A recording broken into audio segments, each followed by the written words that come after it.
Está, irmãos, do que na presença do nosso Deus. Deus é bom. Nós estamos encerrando uma série de mensagens hoje. Nós vamos concluir. Até aqui nos ajudou o Senhor. Mensagens poderosas, abençoadoras, direcionadoras na nossa vida durante esses dias e esses domingos que passamos. E nós vamos falar sobre o segredo das grandes decisões. É um texto rápido que nós vamos ler. Queria ler Lucas capítulo 9, versículo 16. É um dos milagres de Jesus, mas nós vamos abordar esse milagre de algumas perspectivas. Lucas capítulo 9, versículo 16. E essa mensagem, ela aborda meio que um resumo do que nós já falamos e de como Deus está trabalhando na nossa vida acerca de prioridades, acerca de consagração, acerca de santificação, acerca de obediência, acerca de contentamento, acerca de gratidão. Todos esses temas nós falamos aqui e eu sei que Deus vai estar falando com você novamente. Diz a palavra de Deus, vou ler aqui na minha Bíblia. Traga a sua Bíblia para a igreja, irmãos. Não deixe de ter uma Bíblia impressa, né? Bíblia impressa, importante. Lucas 9, 16, diz assim a palavra de Deus. Tomando os 5 pães e os 2 peixes, olhou para o céu, deu graças e partiu. Em seguida entregou aos discípulos para que os servissem ao povo. Todos comeram e ficaram satisfeitos. Diga, satisfeitos. E os discípulos recolheram 12 cestos cheios de pedaços que sobraram. Amém, meus irmãos? Vamos ler um segundo texto que está em Provérbios, no capítulo 16, no versículo 3. Esse texto é para a sua vida, para você que está buscando uma resposta de Deus, para você que veio nesse culto precisando tomar uma decisão, na sua vida. Esse texto é para você. Olha o que diz a palavra. Tem uma tradução que eu acho que não sei se é NVI, que é consagre ao Senhor. Vê se tu acha aí. Consagre ao Senhor. Aqui está entregue. Consagre ao Senhor tudo o que você faz. Tem aí? Não? Então vai nessa mesmo. Entregue ao Senhor tudo que você faz, e os seus planos serão estabelecidos. A outra tradução diz: consagre ao Senhor tudo que você faz, e os seus planos serão bem sucedidos. Amém? Onde você recebe essa palavra? Amém? Curva sua cabeça, vamos orar. Paizinho bendito e amado, essa aqui é a tua palavra, Senhor. Nós cremos nela. Toda ela é boca de Deus nessa terra. Que nessa manhã a tua palavra entre no nosso coração, gere vida dentro de nós, possa ser multiplicada, venha crescer, formar raízes, Senhor, para que no dia da adversidade estejamos sempre cheios da tua presença, cheios do Senhor, ó Deus, e resistir ao dia mau. Muito obrigado pela tua palavra, em nome de Jesus, amém. Jesus disse nesse texto, meus irmãos, de Lucas 9, Jesus está num momento muito crucial do seu ministério. Os discípulos estão cercando ele, estão famintos, estão há 3 dias com fome, e Jesus pede a multidão, os discípulos pedem a multidão que dispersam a multidão, para que pudessem voltar para casa, mas Jesus se compadece deles. Tem um texto ali que é um dos textos que eu mais gosto dos evangelhos, quando Jesus olha para aquele povo, Jesus olha para aquelas pessoas, e ele diz que sente compaixão delas. Ele olha e diz: eu não posso despedir o povo, porque eu tenho compaixão do povo.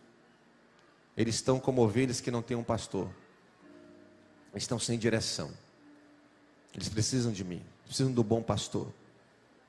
E aí ele pergunta: alguém tem alguma coisa? E alguém diz: não, tem só alguém aí que tem alguns pães e alguns peixes.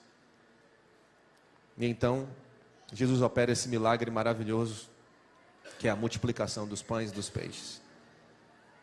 Mas eu queria fazer essa nota com você aqui em primeiro momento, que a nossa igreja, a igreja do Senhor, ela precisa de compaixão.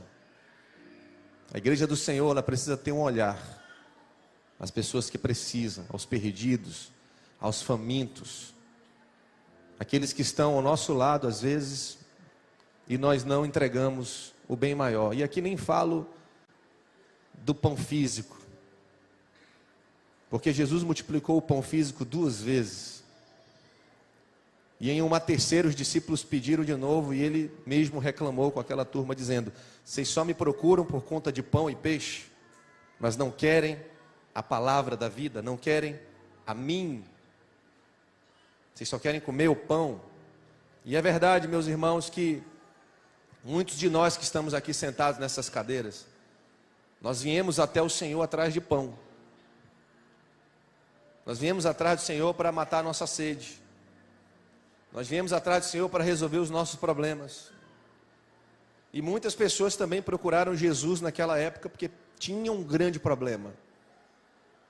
Alguém era cego, alguém não andava, alguém tinha a mão mirrada, alguém, como uma mulher, tinha um fluxo de sangue por 12 anos. Várias pessoas procuraram Jesus, vieram até o encontro de Jesus porque precisavam resolver um problema. Não há problema nisso, está tudo bem, mas a gente não pode viver só disso. A gente não pode viver só querendo os resultados, querendo o pão. Nós precisamos ir além disso. O Senhor tem uma fé mais profunda para todos nós. O Senhor quer que venhamos a mergulhar nos seus rios, não só colocar os pés, não só tocar na areia ali na beira da praia, mas aprofundar e chegarmos a descobrir que Cristo, na sua pessoa, na sua morte e ressurreição, é o que precisamos encontrar no final da jornada. Não apenas os milagres que Ele pode nos dar, o pão que Ele pode multiplicar, que Ele vai multiplicar, Ele é Deus na nossa vida, Ele faz, mas nós precisamos ir além disso. Tem uma frase que esses dias eu ouvi de novo, que diz o seguinte: maior que o resultado é o fruto, maior que o milagre é o fruto na sua vida. É o que é que Deus vai fazer na sua casa, é o que Deus vai fazer dentro de você. Maior que uma resposta é o fruto da presença de Deus na nossa vida. Maior que as oportunidades que o mundo nos dá é o legado dos céus, é o que carregamos, é a presença do Senhor na nossa vida. E maior que o legado dos céus aqui na terra é subir aos céus e ser chamado de bendito do meu Pai. É o último dia, o dia que vamos ver o Senhor.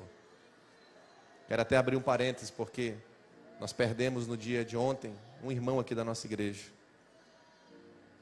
que tocava aqui no Ministério de Louvor, estava lutando contra uma enfermidade e não resistiu, e está nos braços do Pai. Eu queria aplaudir o Senhor pela vida dele, do Márcio.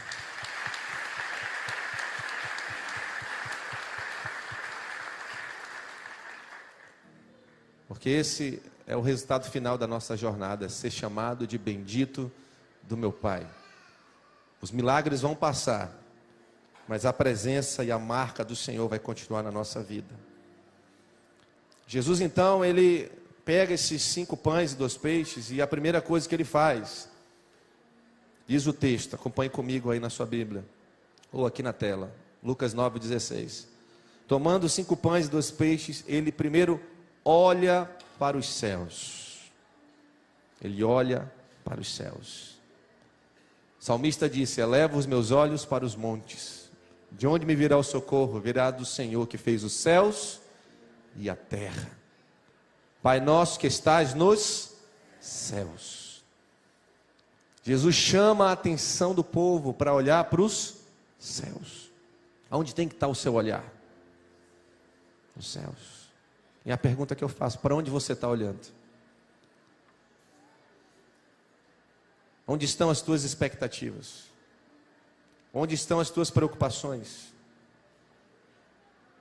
Jesus está chamando você hoje para parar de olhar para a terra, parar de olhar para o problema, parar de olhar para a multidão que te cerca, parar de olhar para as fofocas, para as situações que atrapalham o teu caminho, e você fazer um exercício de olhar para os céus. Feche seus olhos um pouquinho. Nessa ação que você fez, agora curve sua cabeça para os céus, fechando os olhos. Vá curvando sua cabeça para os céus, fechando os olhos. Isso, como se você estivesse olhando para os céus. Fale com o Senhor um pouquinho. Agradeça a Deus pela sua vida, agradeça a Deus pela sua casa. Agradeça a Deus pela oportunidade de estar aqui nessa igreja, vivo, louvando ao Senhor. Agradeça a Deus por tantas bênçãos que Ele tem dado a você, mesmo muitas vezes sem a gente merecer. Ele tem sido bondoso. Amém? Glória a Deus. Pode aplaudir a Jesus.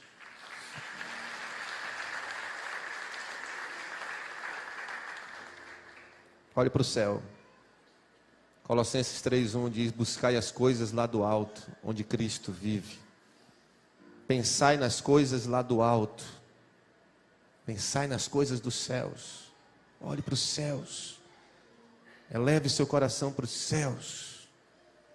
Não viva apenas nessa terra. O apóstolo Paulo disse: se nós vivermos apenas na expectativa da terra, de resultados da terra, nós somos os piores dessa terra. Somos os mais miseráveis, diz ele. Nosso prêmio é celestial. Nossa pátria é eterna. Então Jesus olha para os céus. E olhando para os céus, agradece.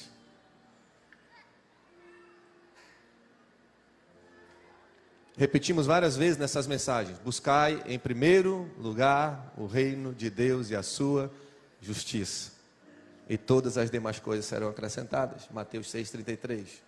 Estamos repetindo isso o tempo inteiro aqui para você, para que nós possamos entender que Jesus, que Deus, vem primeiro. A gratidão, o olhar para os céus, vem primeiro. Se os discípulos tivessem de repente começado a entregar os pães, sem antes olhar para os céus, sem antes agradecer, a pergunta que eu faço a você: será que eles teriam sido multiplicados? Será que esse milagre teria acontecido? Tem coisas na nossa vida que estão como estão, porque nós não estamos consagrando a Deus. Tem coisas na nossa vida que estão como estão, porque esquecemos de olhar para os céus. Olhar para os céus vem antes da multiplicação. Agradecer a Deus vem antes dos resultados. Mas a gente quer atalho. Nós gostamos de atalhos. Para ser abençoado, para ver multiplicação, é preciso de consagração. Quando Jesus agradece, Ele está consagrando, Ele está dando prioridade a Deus. E voltamos a falar das prioridades. Voltamos a falar do que vem primeiro. Repita assim comigo: primeiro Deus, depois eu. Amém? Primeiro Deus.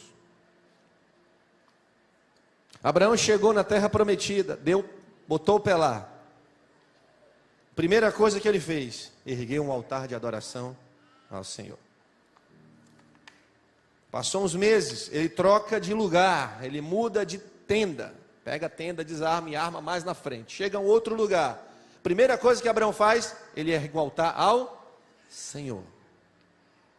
Muda de novo, vai passando, Gênesis 15, muda de novo de lugar. Primeira coisa que Abraão faz é erguer um altar ao... Isso fala de primeiras coisas, de consagração, de dar honra a quem tem honra, que é Deus. Antes de tomar grandes decisões, vamos consagrá-las. Provérbios 16:3, volta para aquele texto lá que nós lemos.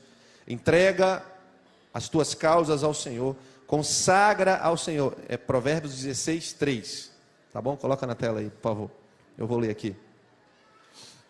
Consagre ao Senhor tudo que você faz, e os seus planos serão bem-sucedidos. Você sabe qual é o problema? É que queremos os resultados. Queremos o milagre, mas não queremos passar pelos processos. Nós esquecemos de agradecer, esquecemos quem nos deu, esquecemos quando Deus fez. Esquecemos de dobrar os joelhos de manhã. Coisas simples. Esquecemos de agradecer antes de comer. Quantos de nós esquecemos até de consagrar os nossos filhos no altar, como foi feito aqui? As primícias das crianças é Deus. Queremos um casamento maravilhoso, santo, bom, verdadeiro, honesto, mas não queremos consagrar o nosso casamento ao Senhor. Queremos fidelidade da aliança, mas esquecemos de colocar Deus nela, de que só quem pode sustentar uma aliança é Jesus e Deus no meio dela. O cordão de 3 dobras, mas é você de um lado, sua mulher do outro, e Jesus segurando a corda. Se não tiver Ele lá, não tem nada. Você não tem condição. Então a gente quer muitos resultados. Ah, Deus, eu queria uma mulher perfeita, um marido perfeito, um filho perfeito, uma igreja perfeita, um líder perfeito. A gente vai buscando perfeição em tudo, mas esquece de consagrar tudo ao Senhor. O nosso ministério ao Senhor. Consagrar os nossos filhos ao Senhor. Consagrar o nosso casamento ao Senhor. Consagrar a nossa casa ao Senhor. Queremos a multiplicação, mas não queremos a consagração.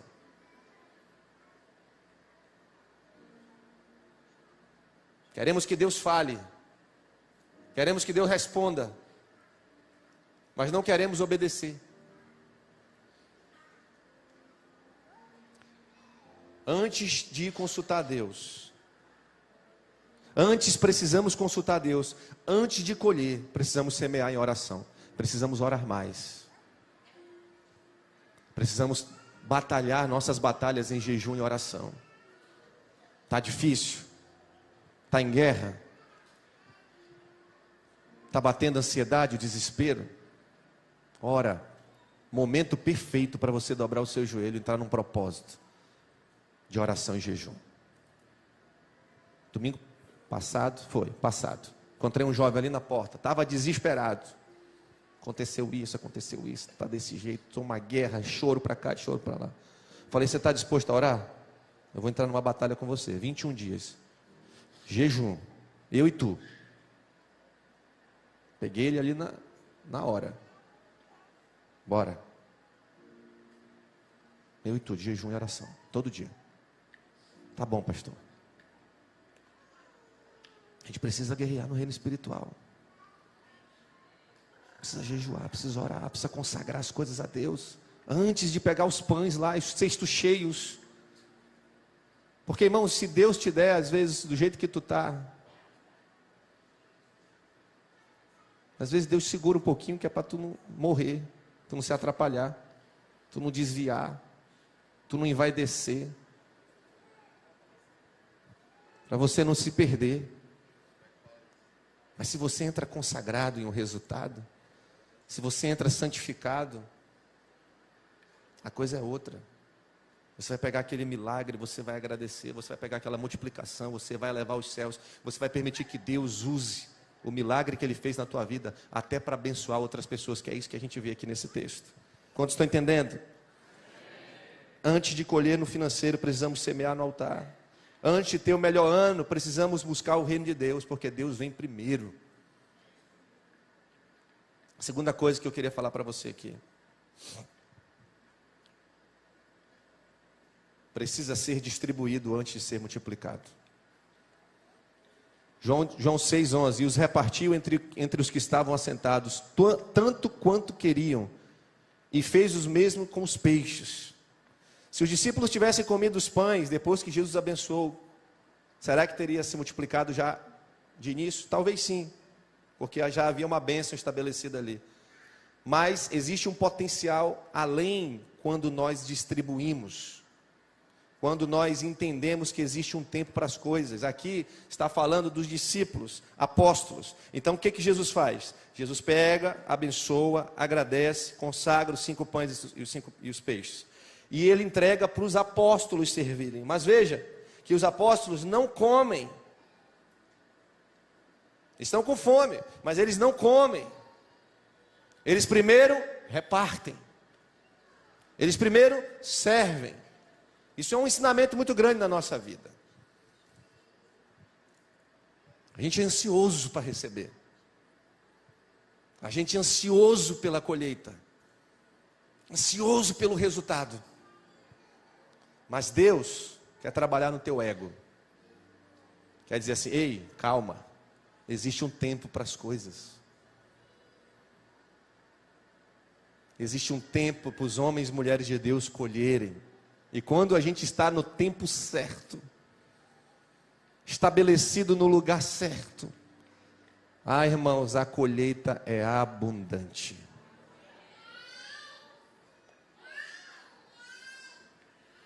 Existe um lema no Legendários que eu gosto. Muitos, né? Um deles é: não pegue o atalho. Isso é para quem está fazendo e para quem está servindo. Para quem está servindo é pior. Então chega um momento ali que você está numa encruzilhada e você olha uma trilha que tem bastante lama e a outra está mais sequinha. Você quer ir por onde? Pela sequinha, né? Você quer o atalho. A nossa vida não é assim, irmãos? A gente quer o atalho. Se a gente puder, a gente já pula daqui para o resultado. A gente dá um salto. Não quer passar processo nenhum. E lá não, os legendários têm que passar num lugar difícil. Vai lá, dá o exemplo. E os legendários têm que fazer isso. Eu estava servindo agora, fiquei só de olho. Aí tinha um na minha frente que foi para cá.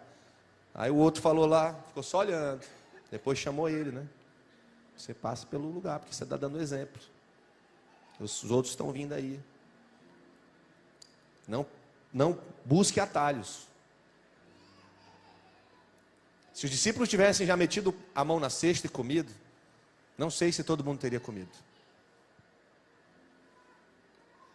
Espere. Não seja ansioso. Não temas. Deus vai fazer no tempo dele. Existe um tempo de Deus na nossa vida. Outro dia eu falei sobre isso aqui, acho que foi final do ano. Nós somos uma geração que não fomos ensinados a esperar. Nós temos dificuldade em esperar. Mas a Bíblia é cheia de palavras. Espera no Senhor. Entrega o teu caminho a Ele, o mais Ele fará. Descansa no Senhor. Coloca o teu coração no descanso do eterno. Se Ele fizer, Ele é Deus. Se não fizer, também continua sendo Deus. Mas nós queremos as coisas para ontem. Nós queremos ser igual ao micro-ondas. Colocar lá e daqui a 1 minuto já está pronto. Mas Deus não. Deus trabalha com espera. Então, não coma antes do tempo. Tá, o cesto está aí, mas é para você? Não, não é para mim. É para as ovelhas. Então, vá lá e sirva. Você está com vontade de comer, você está com fome, mas não coma antes do tempo. Cadê os solteiros aqui? Amém? Pois é para você. Quem entendeu, entendeu. Pode aplaudir o Senhor, irmão. Isso é espiritual.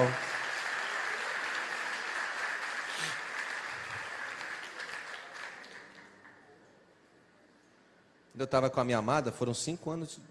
Não, 5 anos eu esperando antes de encontrar ela. Mas foi 1 ano com ela, foi rápido. Que eu disse para minha sogra, né? Digo, olha, bora resolver. Vamos resolver. A gente não pode antecipar as coisas.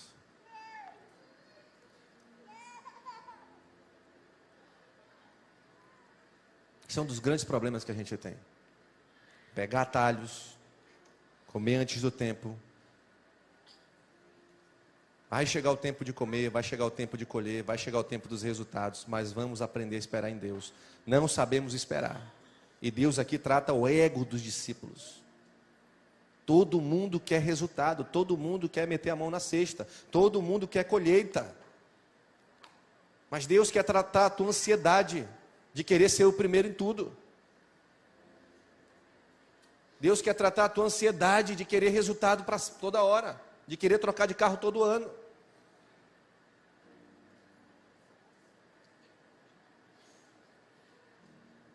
Deus trata aqui a vontade de colher com pressa.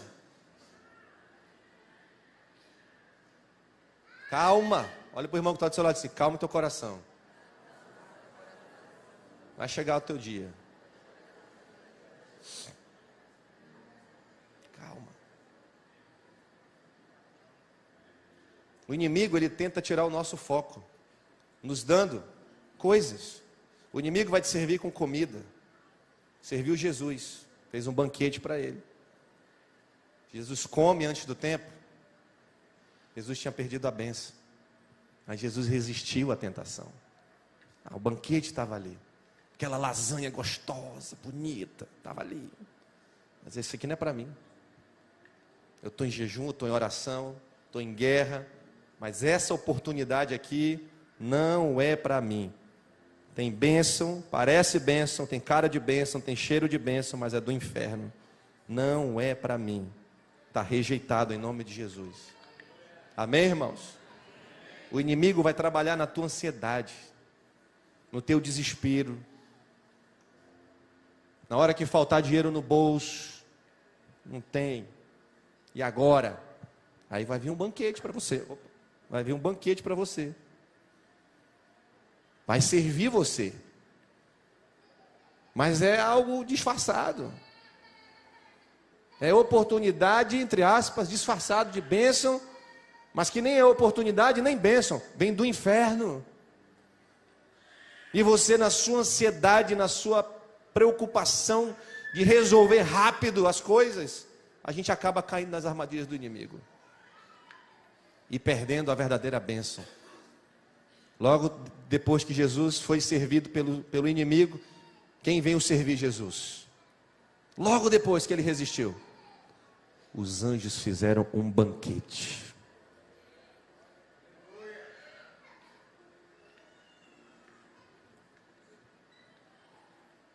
O inimigo vai tentar te seduzir com cargos, com status, trabalhando na tua vaidade, para você antecipar processos.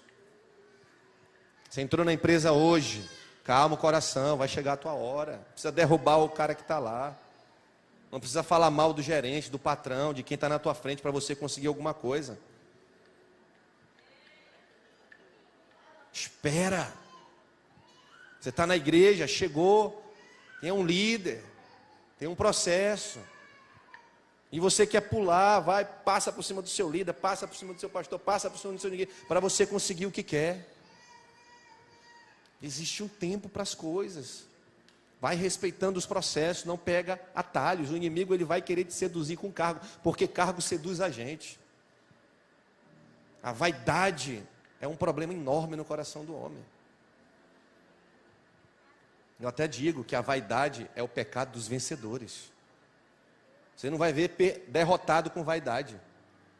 Na sua derrota. Eu sou um derrotado, vaidoso. Não tem. É o pecado dos vencedores. É quem conquista, é quem ganha, é quem vence. É quem lidera. É um pastor de uma igreja. É quem tem cargo público. É quem tem uma família bonita. Quem tem filhos bonitos. Quem tem filhos que conquistaram as coisas na vida. O pecado é esse, é a vaidade, porque você sai falando: meus filhos conquistaram, eu tenho, e eu fui, e eu fiz. Você venceu, parabéns para você, Deus abençoe, de verdade. Mas cuidado com a vaidade. Cuidado com essas coisas não fazerem você perder o foco. Nós temos um foco. Nós temos uma missão, nós temos uma jornada, nós temos um lugar para chegar. Não permita que nada dessas coisas tirem o teu foco. Espera no Senhor. Você está buscando um lugar melhor? Uma posição melhor?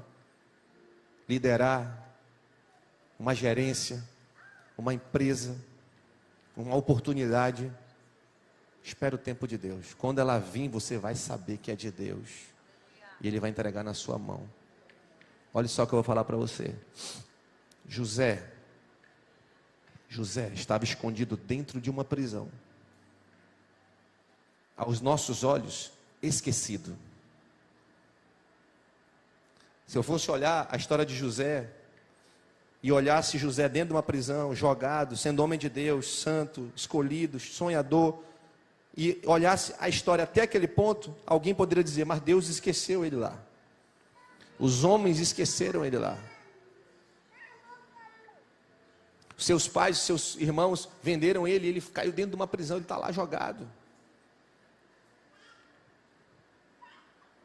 Olhe para a pessoa que está só, diga assim para ela, mas Deus não esquece de você.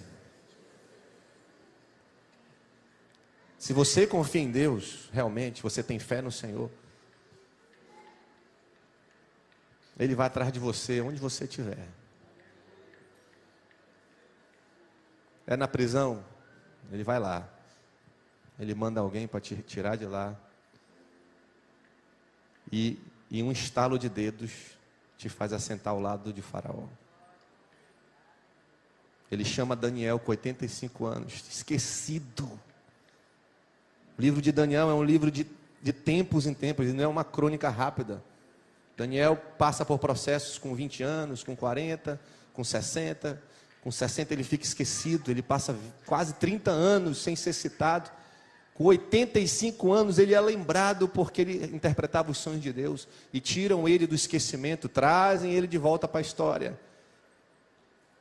E quando ele interpreta aquele sonho que aquele homem teve, Mene, Mene, Tekel, Persim, estava escrito na parede, ninguém interpretava, ninguém sabia aquela língua. Alguém lembrou, não, Daniel sabe, tem um cara aí, esquecido, mas Deus tira de lá e traz de volta. Quando a gente espera o tempo do Senhor, Deus faz. Moisés está no deserto. Você sabe quantos anos Moisés tinha quando foi chamado? Esse Moisés poderoso que a gente lê na Bíblia. Esse Moisés grande que vai lá com o faraó, 10 pragas caem no Egito.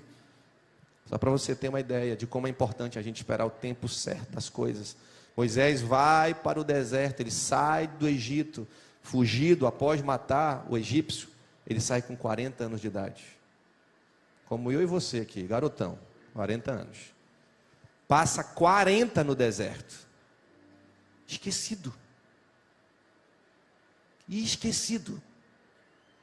Vivendo sua vida lá. Como é que Deus chama Moisés? Quem lembra? Vamos lá, crentes. Quem lembra o chamado de Moisés? Ele precisa de alguém para chamar alguém? Ele se manifesta no meio do deserto, numa sarça ardente.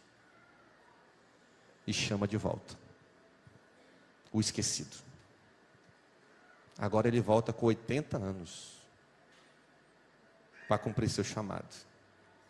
O que para a gente parece pressa, a gente quer pressa. Estou com 40, quero pressa, tem que ser agora. Vou passar por cima de todo mundo para fazer a coisa acontecer. Deus não trabalha com o nosso tempo, exige o tempo dele. A gente só precisa estar no lugar que ele queira que a gente esteja. Quantos estão entendendo? Amém? O que precisa ser tratado nesse tempo? Eu não sei. Deus tratou Moisés durante esses 80 anos. Ele matou um egípcio, ele era um assassino, ele era um cara meio raivoso. A gente sabe que a personalidade dele era assim. Então Deus trata com ele, ele vai para o deserto, recebe mais tratamento. Não é isso, legendário? Vou te mandar ao deserto. Vou te levar para o deserto. Então às vezes Deus leva a gente para o deserto, porque a gente precisa de tratamento. Por que ainda não chegou o dia? Porque precisa ser tratado. Porque o ego está aí, porque o pecado está aí. Então eu pergunto para você, o que você precisa ser tratado hoje aqui nessa igreja? O que está atrapalhando a tua vida, tua trajetória, te paralisando? Te fazendo olhar para trás, te fazendo desistir, mexendo com as tuas emoções. O que é? É o pecado? É o egoísmo? É a sensualidade? O que é? O que tem te feito desobedecer a Deus? Por que essa pergunta, pastor? Porque é justamente ela, é a resposta dela, que pode fazer você prosseguir. para os resultados que você está tanto esperando. Moisés precisou talvez de 80 anos para ficar pronto para o momento certo. A gente pode atrasar esse processo ou até dar uma acelerada nele. Como é que eu atraso? Pecando. Ego, ansiedade. Atrasa o processo. Fica mais tempo no deserto. Murmuro, reclamo. Nunca está bom, não tem contentamento, não é satisfeito. Eu atraso os processos. Que era para demorar 1 ano, vai durar 10. Que era para durar 10, pode durar 40. Deus vai te amassar. Até você entender. Deus faz isso, pastor? Faz. Fez com Jó, que era homem de Deus. Não vai fazer com você e comigo? Faz. Fez com Pedro. Espreme Pedro até entender. Porque ele ama você. Só que a gente fica queimando as etapas, desobedecendo. Somos governados pelas nossas emoções, pelas opiniões dos outros, em vez de ser governado pelo Espírito Santo.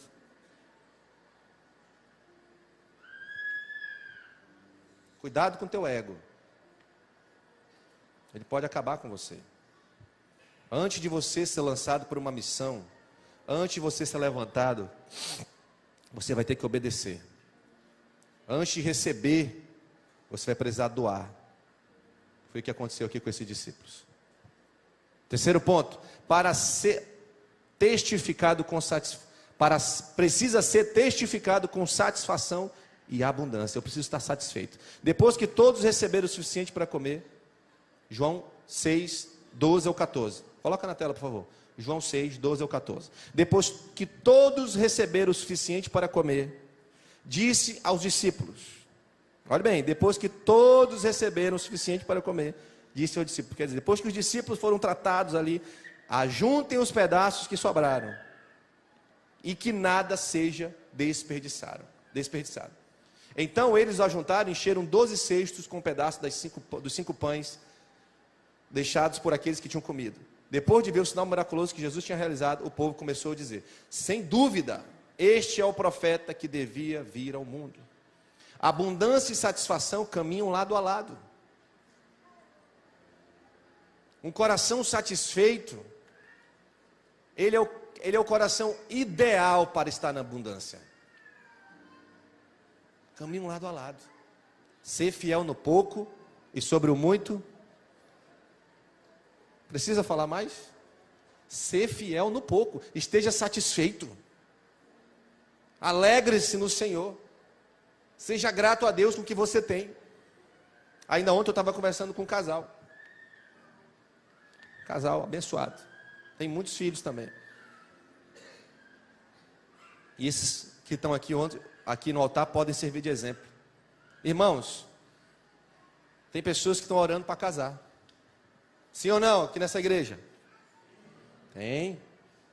Tem pessoas que estão orando para ter filhos.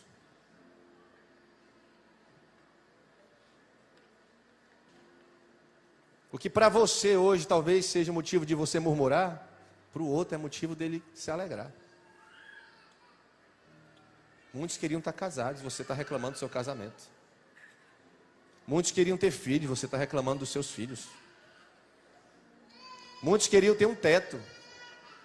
Tem gente que nem teto tem. Então veja, abundância e satisfação caminham lado a lado. A superabundância de Deus vai vir na sua vida quando você começar a entender que você precisa estar satisfeito. Você precisa encontrar um coração, um lugar no seu coração de contentamento, de gratidão. Tem gente que pega e recebe as coisas e acaba luxando muito. Sabe o que eu vejo com luxo? Eu vejo desperdício. Eu não estou aqui para julgar o que é luxo e o que não é. Cada um julgue seu próprio coração. O que é luxo para você, talvez não seja para mim, o que é para mim não é para você. Mas cuidado com as coisas que você desperdiça. Deus não quer que você desperdice. Deus quer que você seja um bom administrador do que Ele tem dado para você. Cuidado com o desperdício. Deus tem dado talvez mais e você não está vendo porque você desperdiça. O tactel está como se estivesse furado. Mas para onde está indo as coisas? Então o sábio não desperdiça. Ele celebra, ele agradece, ele gerencia. Joel 12, 24. As eiras ficarão cheias de trigo, e os tonéis de vinho transbordarão, e de azeite também. Isso significa o quê? Um transbordo da nossa vida. Mas tem gente que mesmo com os celeiros cheios, mesmo com os lagares transbordando, ainda estão sentindo falta. Por quê? Porque talvez tenha sobrado só o dinheiro. E que miserável homem é que só tem dinheiro e não tem mais nada. Eu quero profetizar na sua vida que os milagres dentro do seu casamento serão multiplicados. Vai haver multiplicação de fartura, não só de bens, não estou falando de bens, de fartura, de aliança, de fartura de propósito, de restauração, de palavras, de direcionamento dentro da sua casa, restauração do altar do Senhor dentro da sua casa, da presença de Jesus.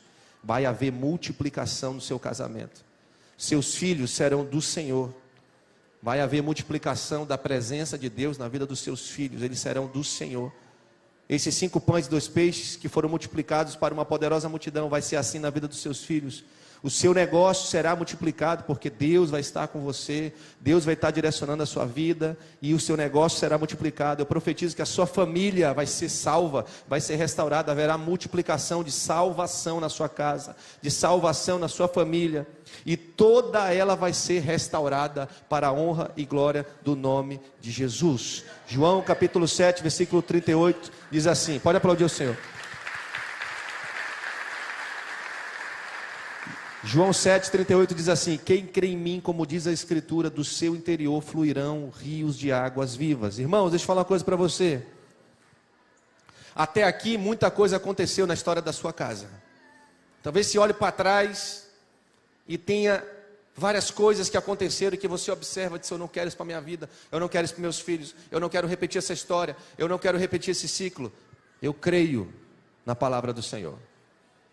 Paulo diz para o carcereiro: olha, se você crê em Jesus, será salvo tu e a tua casa. O carcereiro olhou assim: é só crer em Jesus? Então está aqui, eu quero crer e foi batizado.